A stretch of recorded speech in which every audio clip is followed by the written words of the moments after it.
నమస్తే, you're watching 99 TV. రకరకాల issues, unfortunately almost every day ఒక కొత్త ఇష్యూ. దీనిపై స్పందన తెలియచేసే ఎక్స్పర్ట్స్ ఎందరో, కాకపోతే కొంతమంది మాట్లాడుతుంటే ఆ మాటలు ఆలోచింపజేసే విధంగా ఉంటాయి. వారిలో ముఖ్యులు కృష్ణకుమారి గారు. Ma'am, thank you so much మా ఆహ్వానాన్ని మన్నించి. నాకు మీతో ఫస్ట్ టైం ఇది interaction. Thank you so much for your time. Ma'am, couple of issues, నాకు మిమ్మల్ని చూడగానే 100 ప్రశ్నలు వచ్చాయి ఇప్పటికీ అడుగుదామని.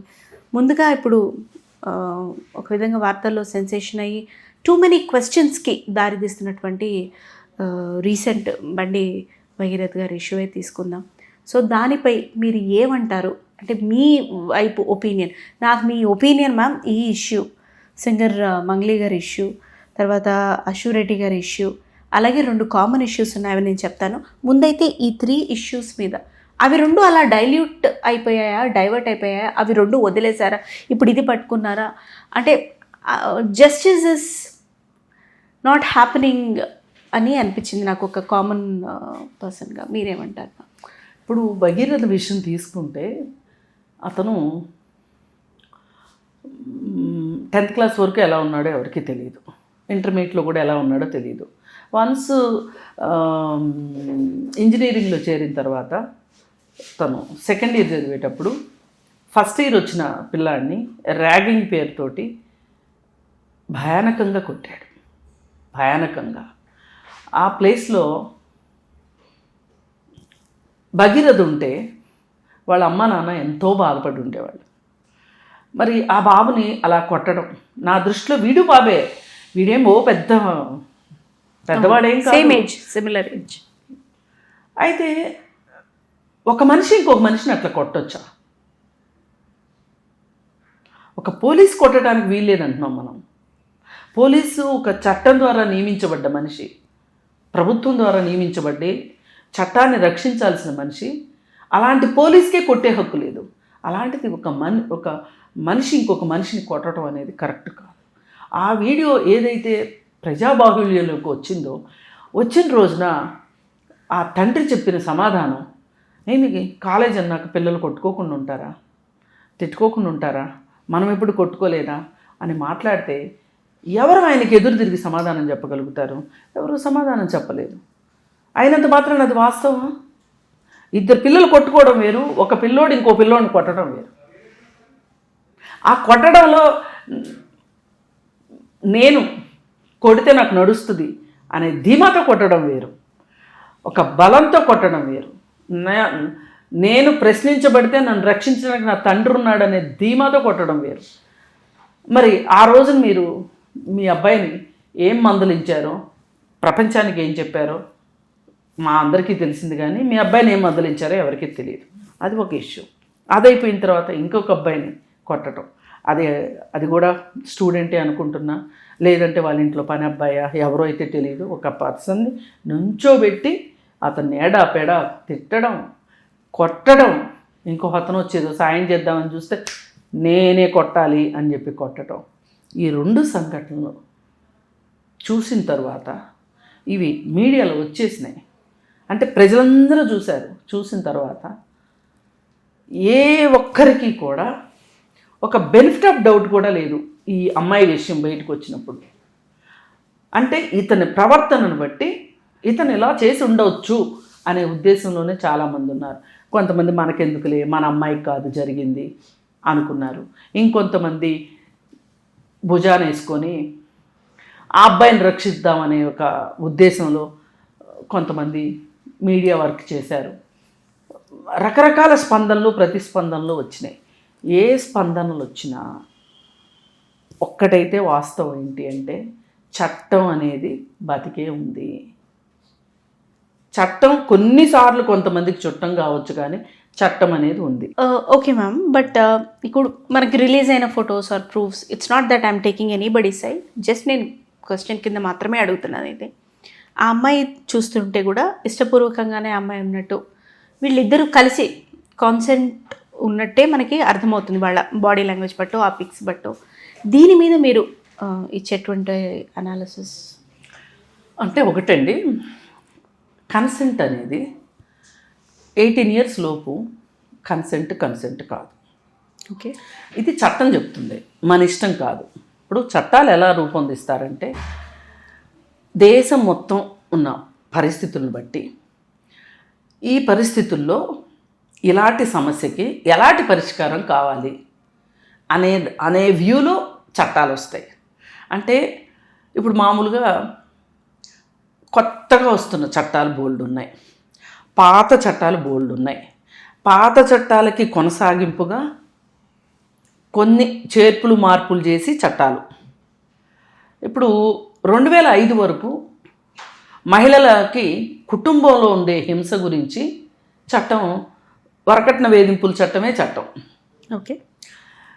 2005లో కుటుంబ హింసకు సంబంధించి డొమెస్టిక్ వైలెన్స్ యాక్ట్ వచ్చింది. ఈ డొమెస్టిక్ వైలెన్స్ యాక్ట్లో రకరకాలు మళ్ళీ ఈ డొమెస్టిక్ వైలెన్స్లో ఒక భార్య మాత్రమే భర్త మీద పెట్టడం ఉండదు. ఒక అన్న నుంచి చెల్లికి ఏమన్నా ఇబ్బంది ఉన్నా, ఓకే, ఒక తండ్రి నుంచి కూతురికి ఏమన్నా ఇబ్బంది ఉన్నా, ఒక తాత నుంచి ఒక మనవరాలకి ఇబ్బంది ఉన్నా, ఒక మామగారి నుంచి ఒక కోడలికి ఇబ్బంది ఉన్నా, అంటే ఒక కుటుంబంలో ఎవరెవరు ఉంటారు అనే దాన్ని బట్టి ఆ ఇంట్లో ఉన్న వాళ్ళ మధ్యలో ఉండే డైనమిక్స్ని బట్టి ఇప్పుడు ఈ చట్టం వచ్చింది, కుటుంబ హింసకి సంబంధించి డొమెస్టిక్ వైలెన్స్ యాక్ట్. ఆ తర్వాత పని ప్రదేశాల్లో లైంగిక వేధింపుల చట్టం. ఇలా రకరకాల చట్టాలు. అంటే మనకి ఇప్పుడు ఈ కాలంలో ఉన్న సవాళ్ళు ఏంటి మహిళకి అనే దాన్ని బట్టి మహిళలకు సంబంధించిన చట్టాలు వచ్చినాయి. అలాగే బాలలు ఉన్నారు, బాలికలు. ఇప్పుడు ఈ పోక్సో యాక్ట్ కేవలం అమ్మాయిలకు సంబంధించింది కాదు, అబ్బాయిలకు సంబంధించింది కూడా. 18 సంవత్సరాల లోపు ఉన్న అమ్మాయి కావచ్చు, అబ్బాయి కావచ్చు, వాళ్ళ పట్ల వాళ్ళకంటే పై వయసు వాళ్ళు, అమ్మాయిలు కావచ్చు, అబ్బాయిలు కావచ్చు, ఓకే, వాళ్ళు ప్రవర్తించే తీరు, వారిపైన చేసే లైంగిక దాడి, లైంగిక వేధింపులు వేరు, లైంగిక దాడి వేరు. అలాగే బెదిరింపులు, బ్లాక్మెయిల్స్, ఇవన్నీ కూడా ఈ చట్టంలో రూపొందించారు. అంటే ఈ అమ్మాయి ఇష్టపూర్వకంగా ఉన్న ఒక అమ్మాయి ఇష్టపూర్వకంగా ఒక అబ్బాయి తోటి if she under aged, at the same time అబ్బాయి అండర్ ఏజ్డ్ అయి ఉండి అమ్మాయికి ఒక 20 సంవత్సరాలు అయి ఉండి ఉన్నా కూడా ఇది వర్తిస్తుంది. ఆ మధ్య ఒక 17 ఏళ్ళ అబ్బాయి పైన ఒక 25 సంవత్సరాల మహిళ లైంగిక వేధింపులకు పాల్పడింది. ఓకే. అబ్బాయికి ఇష్టమే, ఆమెకి ఇష్టమే. తప్పేంటి అనొచ్చు ఎవరన్నా, మగాడు కదా తప్పేంటి అనొచ్చు, కానీ కుదరదు. 18 సంవత్సరాల లోపు కన్సెంట్ ఉన్నా కుదరదు. ఇప్పుడు ఆడవాళ్ళ కన్సెంట్ తోటి పెద్ద సంబంధం ఉన్నా లేకపోయినా మగవాళ్ళ కన్సెంట్ కూడా చాలా ఇంపార్టెంట్. కుదరదు. అందుకని ఏంటంటే మన ఇంట్లో వాళ్ళకి ఏదైనా ఇబ్బంది జరిగింది, మనకు కావాల్సిన వాళ్ళకి ఇబ్బంది జరిగింది అన్నప్పుడు చట్టాలు మార్చాలి అంటే కుదరదు. ఏ చట్టము అర్ధరాత్రి ఊడిపడలేదు. అర్ధరాత్రి చట్టాల్లో మార్పులు కూడా రావు. అందుకని ఉన్న చట్టంలో మనము ఎలా, దీనిలో నష్టపోతుంది ఎవరు, కష్టపడుతుంది ఎవరు, న్యాయం చేయటం ఎట్లా, అంతవరకు ఆలోచిస్తారు తప్పితే ఈ అమ్మాయి కూడా చాలా మెచ్యూర్డ్గా ఉంది కదా, ఈ అమ్మాయి ఇష్టం చూపిస్తుంది కదా, ప్రయర్ కూడా తను కార్ డ్రైవింగ్ చేస్తూ ఉండటమో లేకపోతే అవుట్ గోయింగ్గా కనపడటం ఇవేవున్నా ఆ అమ్మాయి మైనర్ అంటే మైనరే, మేజర్ అంటే మేజరే. ఇప్పుడు అందుకని ఈ అమ్మాయి మైనరు అని వాళ్ళకి తెలిసి కూడా ఈ కాన్ఫ్లిక్ట్ తీసుకొస్తే సొసైటీ చూసే దృక్పథం మారిపోతుంది అని వీళ్ళు ఒక ప్లాన్ వేసుకున్నారు. అంటే ఈ అమ్మాయి పట్ల సానుభూతి వస్తే మంచిది కాదు, ఈ అమ్మాయి పట్ల సానుభూతి రాకుండా ఉండటం కోసం చాలా ప్రయత్నం చేశారు మీడియాలో, సోషల్ మీడియాలో, మెయిన్ మీడియాలో. కానీ ఎక్కడా పప్పులు ఉడకలేదు. ఆ అమ్మాయి మైనర్ అని తేలిపోయింది, మేజర్ కాదు అని తేలిపోయింది. సరే, ఇక వీళ్ళ ఫైట్ ఇక మిగిలింది ఏంటి అంటే వాళ్ళ అమ్మా నాన్న కూడా ఇష్టపడ్డారు కదా, వాళ్ళ అమ్మా నాన్న ఇతను తీసుకుని బయటికి ఎలా వెళ్ళారు, ఈ అమ్మాయిను వీళ్ళు కలిసి వెళ్ళారు కదా, ఇలా మాట్లాడుతున్నారు. మరి ఈ ఫోటోలు ప్రపంచమంతా చూసింది. బండి సంజయ్ కొడుకు, ఈ బాధితురాలు అమ్మా నాన్న నలుగురు కలిసి వెళ్ళారు. మరి వెళ్ళినప్పుడు ఈ అమ్మాయి మాత్రమే అతన్ని అపరిచితుడిగా చూడాల్సిన అవసరం ఏంటి? ఇప్పుడు ఈ కుటుంబం మొత్తం భగీరథకు కూడా అపరిచితులేగా. ఇతను ఎందుకు వెళ్ళాడు సంబంధం లేని కుటుంబంతో? పైగా గుళ్ళు గోపురాలకు వెళ్ళడానికి తల్లిదండ్రులకు చెప్పుండొచ్చు, కానీ ఫామ్ హౌస్కి వెళ్ళే తల్లిదండ్రులకు చెప్తారా ఏ పిల్లలైనా? తల్లిదండ్రులకు ఎప్పుడు తెలిసింది ఇది? ఎప్పుడైతే అంటే వీళ్ళిద్దరు స్నేహితులని తెలుసు, ఇతను ఇంటికి వస్తున్నాడని తెలుసు, వీళ్ళందరూ కలిసి బయటికి వెళ్తున్నారని తెలుసు, ఈ అబ్బాయి ఇక్కడే తెస్టేస్తున్నాడని తెలుసు, ఇక్కడే తింటున్నాడని తెలుసు, అన్నీ తెలుసు. కానీ వీళ్ళు ఫామ్ హౌస్కి వెళ్తున్నారని వీళ్ళు ఊహిస్తారా? ఇప్పుడు ఆ తల్లి ప్లేస్లోనే మనం ఉన్నాం అనుకోండి, మన అమ్మాయి గురించి మనం అలా ఊహిస్తామా? కాదు. కానీ అంటే నేను వాళ్ళని ఉద్దేశించి మాట్లాడలేనా. నా డౌట్ ఏంటంటే ఒక కీడించి మేలించే ఇది బయట ఇన్ని జరుగుతున్న ఒక ఐ అనేది ఉండాలి కదా. ఆ అమ్మాయి కాదు, జనరల్గా అంటున్నా. ఖచ్చితంగా ఉండాల్సిందే. ఇప్పుడు నిన్న భరోసా సెంటర్ వాళ్ళు ఒక మీడియాకి ఒక క్లిప్పింగ్ ఇచ్చారు. అదేంటంటే క్లిప్పింగ్ అనకూడదు, జనవరి నుంచి ఇప్పటి వరకు వచ్చిన కేసులన్నీ, పోక్సో కేసులన్నీ, వాటి ఉదంతం, దానికి మరి మన ఇంట్లోనే ఒకళ్ళకి ఇలాంటిది ఏదైనా జరిగితే మనం తల్లిదండ్రులు ఎలాంటి జాగ్రత్తలు తీసుకోవాలి, పిల్లల పెంపకంలో దీని మీద సమగ్రంగా ఒక ఇంటర్వ్యూ ఇచ్చారు భరోసా సెంటర్ వాళ్ళు. దానిలో వాళ్ళు ఏం చెప్తున్నారంటే, ఆడపిల్లల పట్ల కావచ్చు, మగపిల్లల పట్ల కావచ్చు, మైనర్ చిల్డ్రన్ పట్ల మీరు జాగ్రత్త వహించండి. మీరు బయటికి ఎక్కడికన్నా వెళ్ళాలి అన్నప్పుడు వాళ్ళని సురక్షితమైన ప్రదేశంలో ఉంచే ఏర్పాటు చేయండి. ఒకవేళ ఎప్పుడైనా వాళ్ళు దిగులుగా, విచారంగా, రొటీన్కి భిన్నంగా ఉంటే వాళ్ళని ఆరా తీయండి, వాళ్ళని పట్టించుకోండి, వాళ్ళకి ఏం జరిగిందో కనుక్కోండి, ప్రేమతోటి వాళ్ళ ఇబ్బంది ఏంటో మీరు తెలుసుకోండి అని చెప్పింది. అంటే దీని అర్థం ఏంటి? పిల్లల రక్షణ సంరక్షణ, మైనర్ చిల్డ్రన్ యొక్క రక్షణ సంరక్షణ తల్లిదండ్రులదే బాధ్యత అని చెప్పింది. అవును. ఒకవేళ ఎవరన్నా బాధ్యతగా లేరు అనుకుందాం, పోనీ ఎవరైతే వీళ్ళ పట్ల ఇలా ప్రవర్తించాలనుకున్నారో వాళ్ళకైనా బాధ్యత ఉండాలి. ఎందుకు అంటే ఇప్పుడు చట్టంలో ఇది మనము సామాజికంగా ఈ ప్రశ్న వేస్తున్నాం, ఆ తల్లిదండ్రులు ఏం చేస్తున్నారు అని. కానీ చట్టం తల్లిదండ్రుల జోలికి వెళ్ళదు. ఓకే. తల్లిదండ్రుల జోలికి ఎప్పుడు వెళ్తుందంటే, వాళ్ళమ్మ ఫామ్ హౌస్ వరకు తీసుకొచ్చి ఫామ్ హౌస్లోకి వాళ్ళ అమ్మాయిని పంపిస్తే అక్కడ అపరిచిత వ్యక్తులు ఉంటే వాళ్ళని అక్కడ వదిలేసేసి ఆమె వస్తే చట్టం ప్రశ్నిస్తుంది. ఓకే. ఇది మనం తెలుసుకోవాల్సిన ఇక్కడ చిన్న గీతే ఉంది.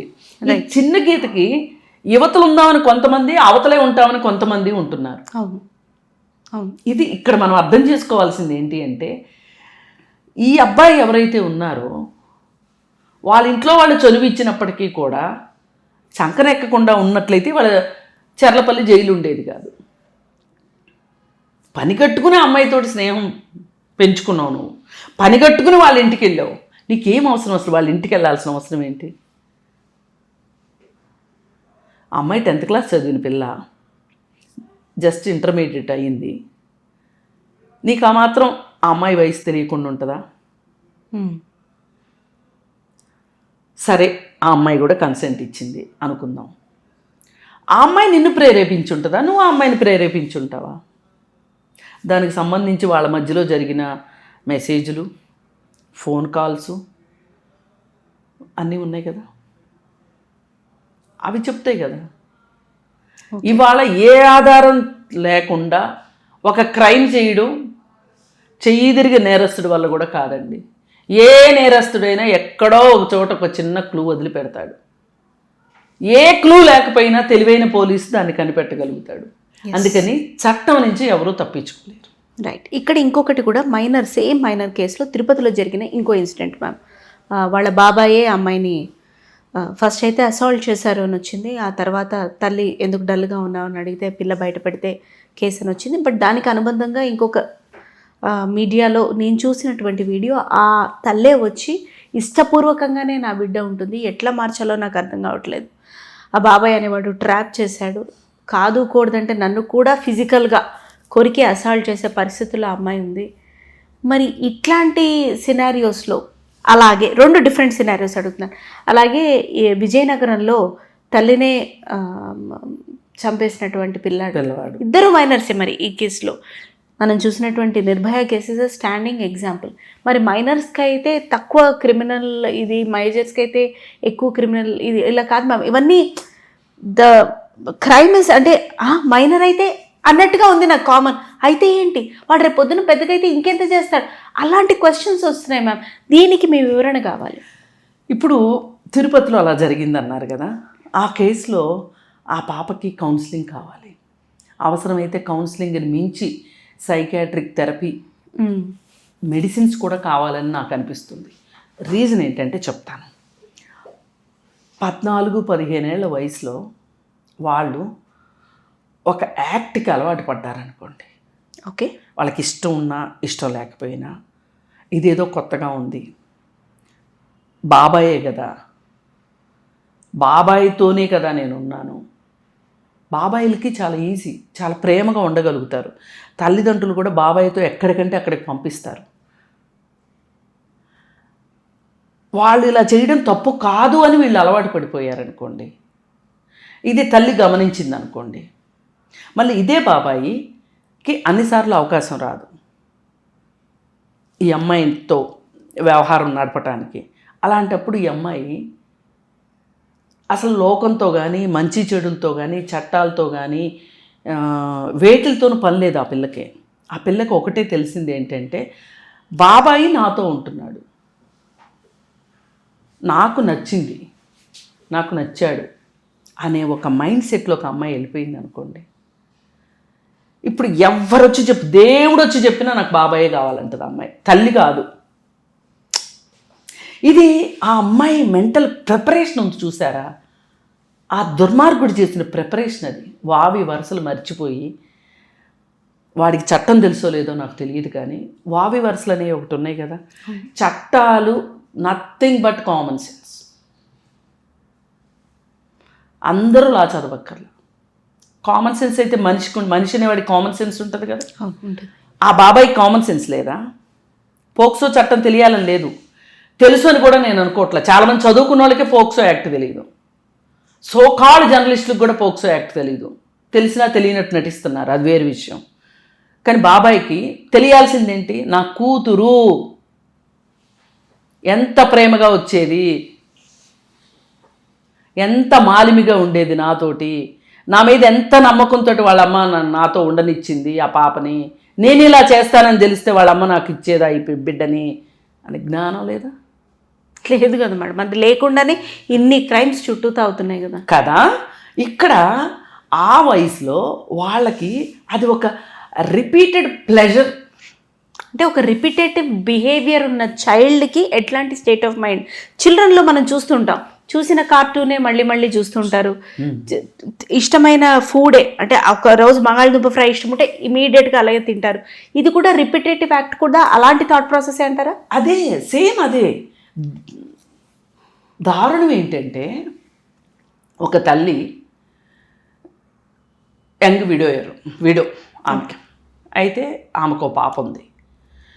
అయితే ఒక 5 సంవత్సరాలు 6 సంవత్సరాలు, ఇది రియల్గా జరిగిన కథ. ఓకే, ఆమెకి మధ్యలో ఇంకొక ఆయన, ఓ పెద్ద మనిషి, పెద్ద హృదయంతో పెళ్లి చేసుకుంటానని వచ్చాడు. పెళ్లి చేసుకున్నాడు, వీళ్ళిద్దరూ బాగానే ఉంటున్నారు.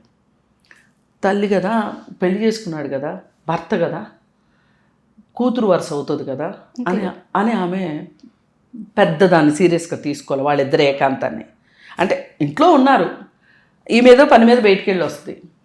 ఓకే, అయితే ఈ పిల్లతోటి అతను, ఈ చిన్న పిల్లతోటి, మైనర్ గర్ల్ తోటి అతను అసాల్ట్ చేశాడు. మనం అసాల్ట్ అంటాము, వాళ్ళు యాక్ట్ చేశారు. చేస్తే సీన్ కట్ చేస్తే వాళ్ళ అమ్మకు తెలిసిన తర్వాత వాళ్ళ అమ్మ గొడవ పెట్టుకుంటే ఆ అమ్మాయి అన్న మాట, మాకు నువ్వు అడ్డుగా ఉన్నావు, నువ్వు వెళ్ళిపో ఫస్ట్, మేమిద్దరం కలిసి ఉంటాం.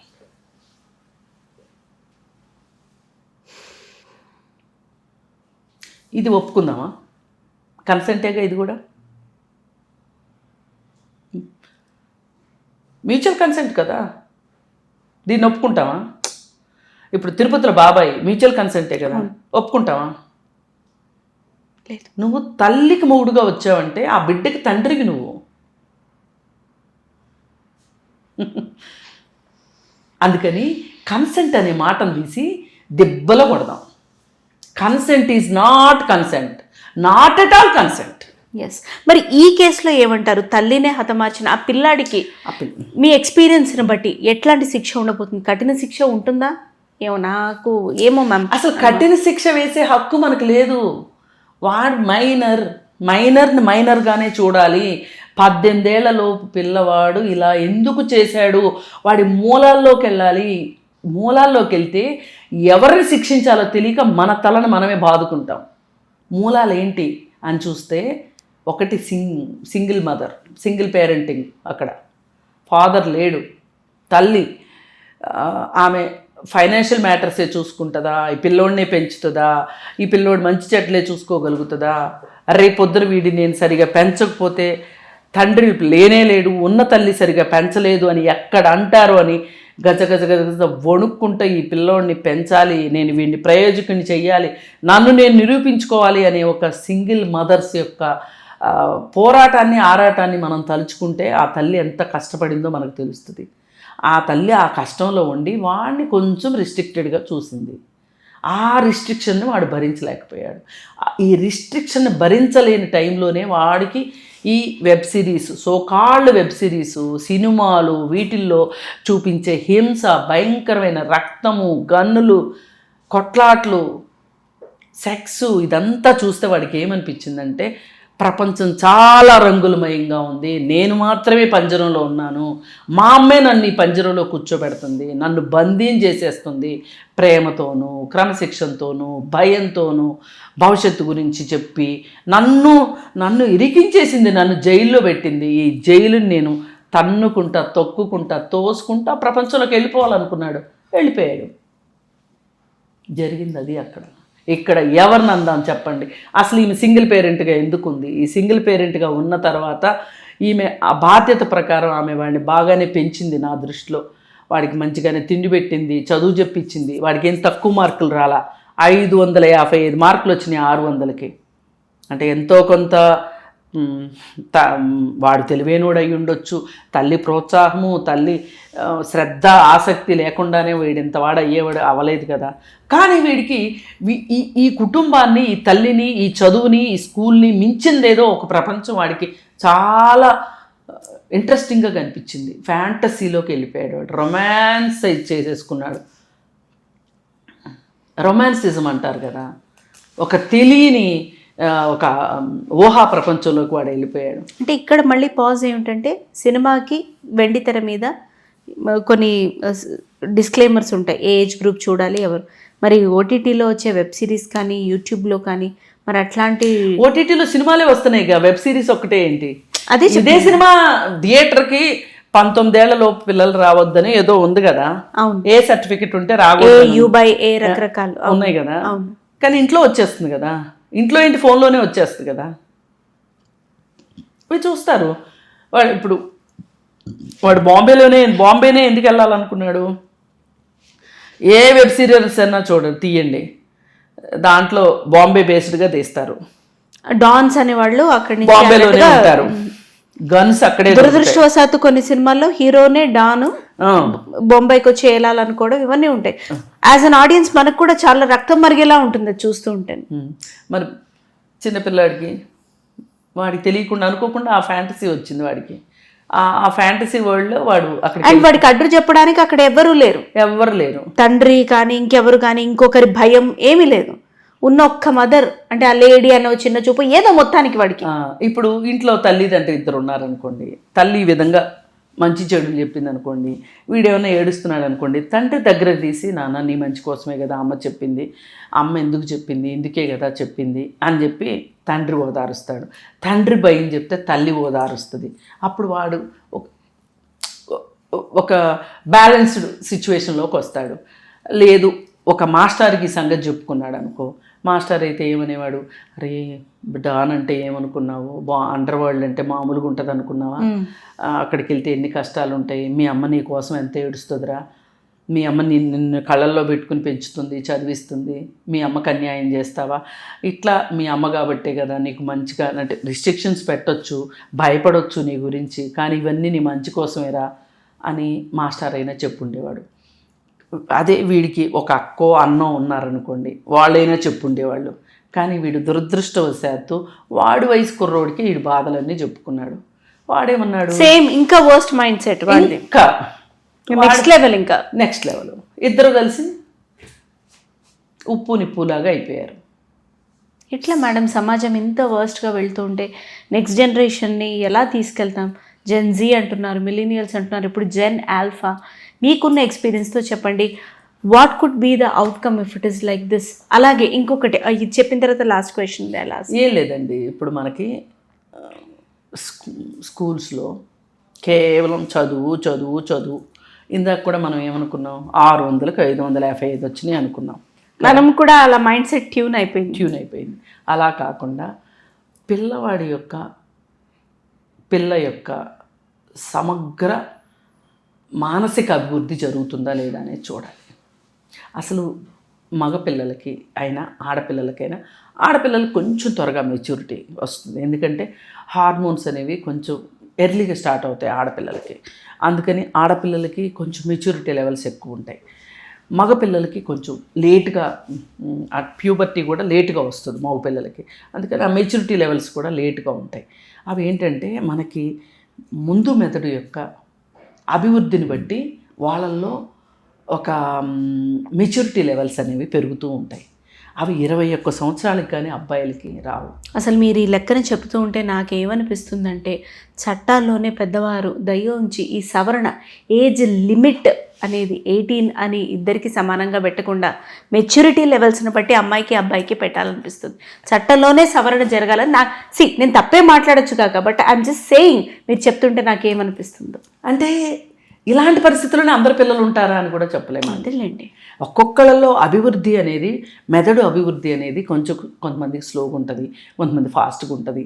ఏదైనా కానీ మనకి సైంటిస్టులు చెప్పేది ఏంటి అంటే 21 ఇయర్స్కి కానీ ఈ ఫ్రంట్ లోంబులో ఫుల్ డెవలప్మెంట్ రాదు, అప్పుడే వాళ్ళకి విచక్షణ జ్ఞానం వస్తుంది, ఏ మంచి ఏంటి చెడు ఏంటి అని తెలుసుకునే జ్ఞానం వస్తుంది అని.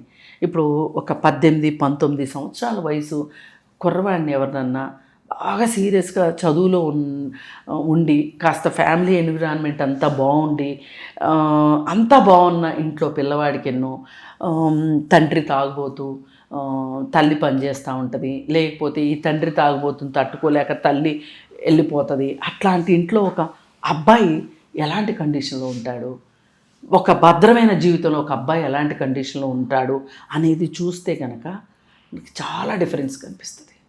ఇవాళ ఈ క్రైమ్ రేటుకి పేదరికానికి చాలా దగ్గర సంబంధం ఉంది.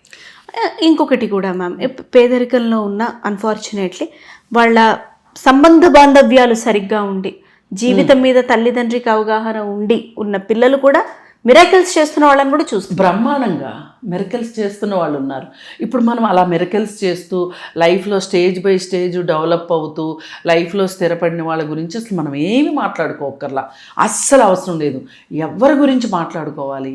ఈ పిల్లలు ఎవరైతే ఎంతో కొంత తల్లిదండ్రులు గమనించగలుగుతారు పిల్లల్ని, తర్వాత స్కూల్ గమనిస్తుంది బాగా, స్కూల్లో మాస్టర్లు గమనిస్తారు, గమనించి ఏ పిల్లవాడైతే కొంచెం ఇటు అటుగా ఉంటున్నాడు, ఏ పిల్లవాడైతే కొంచెం ఎక్కువ దిగులుగా ఉంటున్నాడు, ఏ పిల్లవాడు నార్మల్గా ఉన్నాడు, ఏ పిల్లవాడు అబ్నార్మల్గా ఉన్నాడు అనేది కనుక గమనిస్తే ప్రతి స్కూల్లోనూ, అది గవర్నమెంట్ స్కూలా ప్రైవేట్ స్కూలా అనే సంబంధం లేకుండా కనీసం స్కూల్ స్ట్రెంగ్త్కు తగ్గట్లు సైకాలజిస్టులు ఉండాలి స్కూల్. అవును మ్యామ్. ఆ సైకాలజిస్టులు ఉంటే టీచర్కి ఏ మాత్రం అబ్బా వీడిని నేను మేనేజ్ చేయలేకపోతున్నాను అని తలబట్టుకునే పిల్లవాడిని ఆ సైకాలజిస్ట్ ముందు కూర్చోబెడితే వాడు ఖచ్చితంగా ఏదో ఒక ప్రాబ్లంలో ఉంటాడు. పర్సనాలిటీ, అంత చిన్న వయసులో పర్సనాలిటీ డిజార్డర్ అని అనకూడదు, కానీ ఇంబ్యాలెన్స్లో ఉంటాడు. ఇంబ్యాలెన్స్తో స్టార్ట్ అయ్యి డిజార్డర్కి వెళ్తుంది అది. ఈ డిజార్డర్ నుంచి యాంటీ సోషల్ పర్సనాలిటీస్గా మారిపోతారు వాళ్ళు. ఓకే. ఫస్ట్ ఈ ఇంబ్యాలెన్స్ ఏదైతే ఉందో ఈ ఇంబ్యాలెన్స్ని సెట్ చేస్తే డిజార్డర్స్ రాకుండా ఉంటాయి. ఓకే. ఓకే. అంటే స్కూల్లో జరగాలి ఇది. అదే మీరు అనేది రూట్స్కి మళ్ళీ మనం వెళ్ళాలి. మన పాఠశాలలు పిల్లల్ని పరిపూర్ణంగా, అంటే విద్యలో మాత్రం కాక పరిపూర్ణంగా, అంటే లైఫ్ స్కిల్స్ నేర్పించే, అంటే ఇక్కడ మార్పు డిజైనింగ్ ఆఫ్ ద కరికులంలో జరగాలి. రైట్. ఇంకొక లాస్ట్ క్వశ్చన్ మ్యామ్, ఈ మధ్యనే ఒక famous Tamil hero divorce case అంతా చూస్తున్నప్పుడు సోషల్ మీడియాలో ఒక క్వశ్చన్ కూడా వచ్చింది. జనరలీ లీగల్ మన ఇండియన్ మ్యారేజ్ సిస్టంలో ఈ డివోర్స్ అప్లై చేసిన తర్వాత ఎనీవేర్ 4 years నుంచి 7 years వరకు ఆ కేసు తేలే క్రమంలో విసిగిపోయి వేసారిపోయి కన్వీనియన్స్ ఉన్నవాళ్ళు they are going for other relationships or options. Sir అది మేనేజ్ చేయలేక ఇట్లా ఎమోషనల్గా యాజిటేట్ అయ్యి ఇటు పార్ట్నర్ని వాళ్ళ లైఫ్కే థ్రెటనింగ్గా మారడము, వాళ్ళే అబ్యూజ్ చేసుకోవడము, ఇలా లైఫ్స్ అన్నీ అక్కడ కోర్టుల దగ్గరే ఆగిపోతున్నాయి అన్న వాదన కూడా వినిపిస్తుంది. దీన్ని బట్టి సవరణ జరగాలి అని కూడా అంటున్నారు. అంటే when 2 people don't want to live together, as soon as possible separation కూడా జరగాలి అని అంటున్నారు. దీని మీద మీరేమంటారు? ఇప్పుడు మళ్ళీ నేను ఎప్పుడు కూడా అండి రూట్స్ దగ్గరికి వెళ్తాను.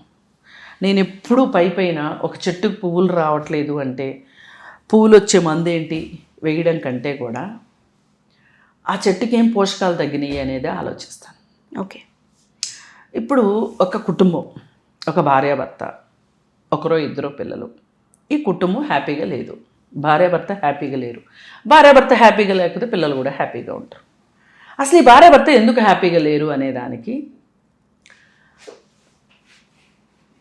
బాగా పాత వాళ్ళు అయితే ఫ్యామిలీ కౌన్సిలింగ్కి వెళ్ళాలి. పెళ్ళి అయిన వాళ్ళైతే, పెళ్ళి అవ్వని వాళ్ళైతే కనుక పెళ్ళి చేసుకుపోయే ముందే ప్రీ మ్యారిటల్ కౌన్సిలింగ్కి వెళ్ళాలి. అసలు వీళ్ళిద్దరికి ఇప్పుడు జాతకాలు చూసుకునే కన్నా జాతకాలు చూడొద్దు అని కూడా నేను అనను. ఎందుకంటే మనం అందరిలోనూ ఆ మాదిరి మార్పులు తీసుకొచ్చేంత సత్తా ఎవ్వరికీ లేదు. అది చాలా ఇండివిజువల్ పర్సెప్షన్ జాతకాలు చూడటం అనేది. నేను చెప్పే పర్సెప్షన్ సోషల్ పర్సెప్షన్. ఓకే. ఇదేంటంటే ఇండివిజువల్ పర్సెప్షన్లో మీరు జాతకాలు చూపించుకోండి, ఏమన్నా చేసుకోండి, కానీ రేపు ఫ్యూచర్లో వీళ్ళిద్దరూ కలిసి ఉండాలి అని అనుకుంటే వీళ్ళిద్దరికి అసలు కంపాటబిలిటీ ఉందా లేదా, పూర్తి ఉత్తర దక్షిణ ధ్రువాల్లా ఉన్నారా, పాము ముంగీస్లాగా ఉన్నారా అనేది తేలాలి అంటే ప్రీ మ్యారిటల్ కౌన్సిలింగ్కి వెళ్ళండి. ప్రీ వెడ్డింగ్ షూట్స్ అవసరమైతే ఆపేసి ప్రీ మ్యారిటల్ కౌన్సిలింగ్కి వెళ్ళండి. అసలు జీవితం పట్ల ఈయన దృక్పథం ఒకలా ఉంది, ఆమె దృక్పథం ఒకలా ఉంది. సందర్భాన్ని బట్టి, అవసరాన్ని బట్టి, డిమాండ్ని బట్టి ఏమన్నా వీళ్ళు దృక్పథాలు మార్చుకునే మనుషులా, లేకపోతే మేము అనుకున్నదే కరెక్టు అనుకుని ఓకే పర్సనాలిటీ అనాలిసిస్ చేయడం అంటారు, చేయాలి. చేస్తే అప్పుడు వీళ్ళు పర్వాలేదు, వీళ్ళు కలిసి ఉండగలరు. ఇప్పుడు జాతకాల్లో పాయింట్లు ఏవో చెప్తారు కదా, అట్లా వీళ్ళకు చేసుకుంటే మంచిది. ఇది ఇది చాలా చాలా అవసరమైన విషయం నా దృష్టిలో. ఇది అయిపోయిన తర్వాత సరే అంతా బాగానే ఉందనుకుంటారు, పెళ్లి చేసేసుకున్నారు, పెళ్లి తర్వాత కూడా గొడవలు వస్తున్నాయి. మ్యారిటల్ కౌన్సిలింగ్కి వెళ్ళండి. మ్యారిటల్ కౌన్సిలింగ్కి వెళ్ళిన తర్వాత ఫ్యామిలీ కౌన్సిలింగ్కి వెళ్ళిన తర్వాత ఫ్యామిలీ కౌన్సిలింగ్లో ఖచ్చితంగా అంతా బాగుంటే ఏ భర్త భార్యను వద్దనుకోడు, అంతా బాగుంటే ఏ భార్య భర్తను వద్దనుకోడు. నాకు ఈ మాదిరి నమ్మకం ఉంది. అన్లెస్ అంటిల్ వాళ్ళకి ఏదైనా మానసిక సమస్యలు ఉంటేనో లేకపోతే అలాంటివి ఏమైనా ఉంటే తప్పితే వాళ్ళు అన్యాక్సెప్టబుల్ సిచ్యువేషన్స్ ఉంటే తప్పితే ఇన్ జనరల్ వాళ్ళు విడిపోవాలనుకోరు. ఎందుకంటే పెళ్ళి అనే సిస్టము మనకి సొసైటీలో ఎంత గౌరవాన్ని ఇస్తుందో, ఆ పెళ్ళిలోంచి బయటికి వస్తే మనకు అంత ఇబ్బందులు ఉంటాయి అనేది కూడా అందరికీ తెలుసు. అందుకే ఈ పెళ్ళిలోనే చాలామంది ఇబ్బందులున్నా అలానే ఉంటారు చాలామంది. సరే అప్పుడు డిసైడ్ చేసుకోండి. అప్పుడు కూడా మీ మధ్యలో కంపాటబిలిటీ రావట్లేదు అని అంటే మ్యూచువల్ కన్సెంట్కి వెళ్ళండి. అదే కదమ్మా, మ్యూచువల్ కన్సెంట్కి వెళ్ళినా 3-4 years పడుతుంది. పట్టదు. మ్యూచువల్ కన్సెంట్కి వెళ్తే 3-4 years ఎందుకు పడుతుంది? అల్మినీ ఎవరో ఒక్కరు విసిగిస్తేనే తప్పితే నో అల్మినీ దగ్గర ఆగుతుంది. ఓకే, అల్మినీ దగ్గరే ఆగుతాయి. ఏ కేసు అన్నా చూడండి, మన భారతదేశంలో ఇన్ని సంవత్సరాల తరబడి కేసులు ఉండటానికి కారణం ఏంటి అంటే, కేసు మీద కేసు వేసుకోవడానికి కారణం ఏంటి అంటే, ఆర్థికపరమైన సత్తా వాడి దగ్గర ఉంటే ఈమె కావాలనుకుంటుంది. ఓకే, ఆమె అలా అనుకోవడం కూడా నేను తప్పు అనుకోను. ఎందుకంటే పెళ్లి ద్వారా ఆడవాళ్ళ జీవితం మారినంతగా మగవాళ్ళ జీవితం ఏమీ మారదు. ఆడవాళ్ళు వాళ్ళు చదువుకున్న చదువును కూడా మర్చిపోతారు. ఆ సర్టిఫికెట్లు ఎక్కడ పెడతారో కూడా గుర్తుండదు. ఇంకేముంది, నేను అనుకున్న కలల రాకుమారుడు దొరికాడు అంటే ఇక నా జీవితం అయిపోయింది, ఇంక ఇంతే అనుకుంటారు.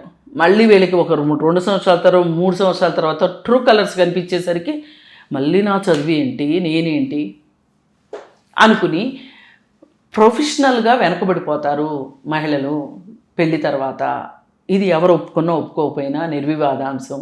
పిల్లల్ని కంటారు, అప్పుడు వాళ్ళకి మెటర్నిటీ లీవుల పేరుతోటి, ఈ పిల్లల పెంపకం పేరుతోటి. నేను పెంపకం పెంచొద్దు అనట్లేదు, పాలు ఇవ్వద్దని చెప్పట్లేదు, మాతృత్వానికి వ్యతిరేకం కాదు నేను. కాకపోతే నేను రియల్ సిచ్యువేషన్ ఎక్స్ప్లెయిన్ చేస్తున్నా. మరి ఇంత సాక్రిఫైస్ చేసినా తన డ్యూటీ తను చేసిన మహిళకి ఆ పురుషుడు ఇచ్చే గౌరవం ఇస్తున్నాడా లేదా? ఇవ్వనప్పుడు ఏంటి పరిస్థితి? పిల్లల్ని ఖచ్చితంగా ఆడవాళ్ళమే కనాలి, ఇంకొక ఆప్షనే లేదు ఈ ప్రపంచంలో. కానీ మగవాళ్ళకి చాలా ఆప్షన్స్ ఉన్నాయి. ఆప్షన్స్ ఉన్నప్పుడు భార్యని గౌరవించే ఆప్షన్ కూడా ఎందుకు పెట్టుకోరు? ఆమెకి ఖచ్చితంగా ఆమె స్థానం ఆవిడికి గౌరవంగా దక్కాల్సిందే. అది మానిటరీ బెనిఫిట్సా, లేకపోతే ఇంకొక బెనిఫిట్సా, స్టేటస్గానా, ఏదైనా. కానీ ఈ భర్త ఏం చేస్తాడండి? ఆవిడకి ఏం బహుమతి ఇస్తాడు? ఈమె కొంచెం లావ్ అయిపోయింది అనగానే, ఈమె కొంచెం మూడి అయిపోయింది అనగానే, ఈమె కొంచెం తనకు తగినట్లుగా వ్యవహరించట్లేదు అనగానే ఇంకొకళ్ళని చూసేసుకుంటాడు. ఇలా మహిళలు ఎంతమంది చూసుకుంటున్నారండి? ఎక్కడో మీడియాలో వచ్చిన ఒకటి అరా కేసులు పట్టుకొని ఇంకేముంది, అమ్మో మహిళలు అసలు మగవాళ్ళు పెళ్ళిళ్ళు చేసుకోవాలంటేనే భయపడిపోతున్నారంట. ఈ లెక్కన అసలు ఇన్ని సంవత్సరాల నుంచి ఆడవాళ్ళు ఎందుకు పెళ్ళిళ్ళు చేసుకుంటున్నారు అనిపించే పెళ్ళిళ్ళు, బోల్డ్ పెళ్ళిళ్ళు చూస్తున్నాం మనం. అందుకని ఇవాళ పెళ్ళి అనేది మగవాడికి ఇచ్చినంత భద్రతని, మగవాడికి ఇచ్చినంత బెనిఫిట్ని ఆడవాళ్ళకి ఇవ్వట్లేదు పెళ్ళి. నేను ఇది తప్పు పట్టట్లేదు, మన సిస్టమ్ ఎలా ఉంది. ఇప్పుడు ఒకప్పుడు అండి ఆడవాళ్ళు ఇంట్లోనే ఉండేవాళ్ళు, ఇల్లే చూసుకునేవాళ్ళు, ముగ్గులే పెట్టుకునేవాళ్ళ, లేదా పూజలే చేసుకునేవాళ్ళ, వంటలే చేసేవాళ్ళ, 10 మంది పిల్లల్నే కనేవాళ్ళ, పెంచేవాళ్ళ, భర్తకి ఇంకొకరితో సంబంధం ఉంది అన్న నోరు ముసుకుని కుక్కిని పిల్లల పడి ఉన్నారా? ఆ కాలం పోయింది. ఈ కాలంలో నేనున్నట్టు నువ్వు ఉండాల్సిందే అని అడుగుతున్నారు మహిళలు. ఏం దొబ్బిడాయా నీకు ఉండటానికి? నీకు వచ్చిన బాధ ఏంటి? నేను 10 మందితో ఉంటాను, నువ్వు మట్టుకు నేను ఒక్కదాన్నే అన్నట్టు ఉండాలి అని ఆ మహిళ అనట్లేదే. ఓకే, మగాడేమంటాడు? నీ స్థానం నీదే కదా, నేను ఎంతమందితో ఉంటే నీకేంటి బాధ అని అడుగుతున్నాడు. ఇప్పుడు నిన్న మొన్న తమిళ్లో ఏడ్చిన ఆయన పరిస్థితి గురించే కదా మీరు అడిగింది. అవునండి. ఆయనకి ఏ సంబంధాలు లేకుండానే భార్యకి అంతటి కోపం వచ్చేసిందా? ఆయన ఏం చేశాడు? ఇంకొక ఆమెను ఇష్టపడుతున్నాడు కదా, అది ఆమె క్వశ్చన్ చేసింది కదా, ఆమెకు హక్కు లేదా? అదృష్టవశాత్తు ప్రస్తుతం ఉన్న చట్టాల ప్రకారం మన దేశంలో బైగమీ నేరం. ఒక మనిషికి ఒకటే పెళ్ళి. ఆ భార్యకో భర్తకో విడాకులు ఇచ్చాక ఇంకో పెళ్లి చేసుకోవాలి. ఇది ఆడవాళ్ళకైనా మగవాళ్ళకైనా ఒకటే వర్తిస్తుంది. ఆడవాళ్ళు విచ్చలవిడిగా 4-5 పెళ్ళిళ్ళు చేసుకుంటానికి లేదు. అలాగే ఒక కేసు అయింది కదా మేడం. ఇప్పుడు ఒక ఆవిడ ప్రేమ పెళ్లి చేసుకొని పిల్లని కూడా అమ్మేసి నాకు నువ్వు వద్దని వెళ్ళిపోతే భర్త సూసైడ్ చేసుకుంటూ సెల్ఫీ వీడియో పెట్టారు. అక్కడ ఆ వ్యక్తి అదే పరిస్థితిలో మహిళ ఉన్నా పురుషుడు ఉన్నా వాళ్ళు చేయాల్సింది చచ్చిపోవటం కాదు. వాళ్ళకి చట్టపరంగా ఒక హక్కు ఉంది. నా భర్త నాతో కాకుండా నన్ను వదిలిపెట్టి ఇంకొకరితో వెళ్ళిపోవడానికి వీలు లేదు అని కేసు వేసుకునే హక్కు ఆమెకుంది. ఆయనకు కూడా భార్య అలా వెళ్ళిపోయి వేరే పెళ్లి చేసుకుంటే వాడిని కూడా అరెస్ట్ చేస్తారు. ఓకే, ఈమెనే కాదు, వాడిని కూడా అరెస్ట్ చేస్తారు. అతనికి అంత ఓపిక లేదు. మీరు ఆ పెళ్లి చరిత్ర తీయండి ఒకసారి. వీళ్ళు ఎంత బాధ్యతారహితమైన మనుషులో ఇద్దరు. వీళ్ళిద్దరూ కలిసి పెళ్లి చేసుకున్నారు. ఇటు ఈమె ఇంట్లోకి చెప్పాలా, అటు ఆయన ఇంట్లోకి చెప్పాలా. ఇద్దరు వచ్చి కాపురం పెట్టారు. వాళ్ళ ఇంట్లో తెలీదు వీడికి పెళ్ళైనట్టే తెలీదు. వాళ్ళ ఇంట్లో ఓ కొడుకు పుట్టాడు వీళ్ళకి. వీళ్ళు ఎంత టెంపర్మెంట్ మనుషులో చూడండి. ఇంకా ఇంత అదే పెద్దలు చేసిన పెళ్ళి, ఇష్టపూర్వకంగా పెద్దలను ఒప్పించి చేసిన పెళ్ళి. అంటే అసలు కుటుంబాలు ఉండేది ఎందుకండి? చిన్నపిల్లలు వెరిమోరు వేషాలు వేస్తే ఇప్పుడు ఏ అమ్మాయి అయినా అబ్బాయి అయినా ఆకాశం నుంచి ఊడిపడరు కదా. ఆమెకు ఒక కుటుంబం ఉంటుంది, ఆయనకు ఒక కుటుంబం ఉంటుంది. వాళ్ళు జవాబుదారీగా కూడా ఉంటారు. ఉండరని అనుకోవద్దు మనం. ఇప్పుడు ఏంటండి మీ అబ్బాయి ఇలా చేశాడు అని చెప్పి ఈ అమ్మాయి తరఫు వాళ్ళు వెళ్తే ఆ తండ్రి సమాధానం చెప్పాల్సిందే. అంతేగాని మాకేం తెలియదండి అని షార్ట్ టర్మ్ మెమరీ లాస్ కబుర్లు చెప్తే కుదరదు కదా. ఈ అమ్మాయి ఏదైనా లోటుపాట్లు చేసినా వాళ్ళు వచ్చి ప్రశ్నిస్తే వీళ్ళు సమాధానం చెప్పాల్సిందే కదా. అలాంటి పరిస్థితి ఉంటే ఇలాంటి పరిస్థితి వచ్చేది కాదు అసలు. సో ఎంటైర్ సిస్టంలోనే ఎవ్రీ రిలేషన్షిప్లో సవరణ జరగాలి మీరు అన్నదాన్ని బట్టి. ఈ కేసులో వాళ్ళిద్దరు రిలేషన్షిప్ నేను తప్పనట్లే, పెళ్లి చేసుకునే హక్కు ఉంది. కానీ మీకు అంత మెచ్యూరిటీ ఉందా? అంటే ఒక భార్య కాదనుకుని వెళ్ళిపోయినంత మాత్రాన నువ్వు ఆత్మహత్య చేసుకుంటే ఎట్లా? ఇది అమ్మాయి చేసినా అంతే. నేను అమ్మాయి చేసుకున్నా నేను తప్పనే అంటాను. ఆత్మహత్య పరిష్కారం కాదు, ఇది సమస్య నీకు వచ్చింది. ఈ సమస్యకు పరిష్కారం ఏంటి? నీ కొడుకుని ఎవరికో అమ్మేస్తుంటే నువ్వు ఎట్లా చూస్తావు ఊరుకున్నావు? అసలు మీకు పెళ్ళైన వెంటనే పిల్లోడు వెంటనే సమస్యలు, ఆర్థిక ఇబ్బందులు, మీకు సొసైటీ నుంచి సపోర్ట్ లేదు, ఫ్యామిలీ నుంచి సపోర్ట్ లేదు, ఫైనాన్షియల్ సపోర్ట్ లేదు, తిన్ననైన ఉద్యోగం లేదు. నీకెందుకురా పెళ్ళి? అసలు వాణ్ణి చేసుకుని పెళ్లి చేసుకుని అమ్మాయి అందుకే వెళ్ళిపోయింది. ఈ తిక్కన లేనోడు నాకు ఎందుకు అని. కాకపోతే ఇది పెళ్లికి ముందు ఉండాలి. నేను ఆ అమ్మాయిని ఎట్టి పరిస్థితిలో సమర్థించట్లేదు. అసలు ఈ పెళ్ళే తప్పు. ఈ పెళ్ళే పెద్ద ప్రశ్నార్థకం వీళ్ళ పెళ్ళి. అందుకే ఇలా పెటాకులైంది.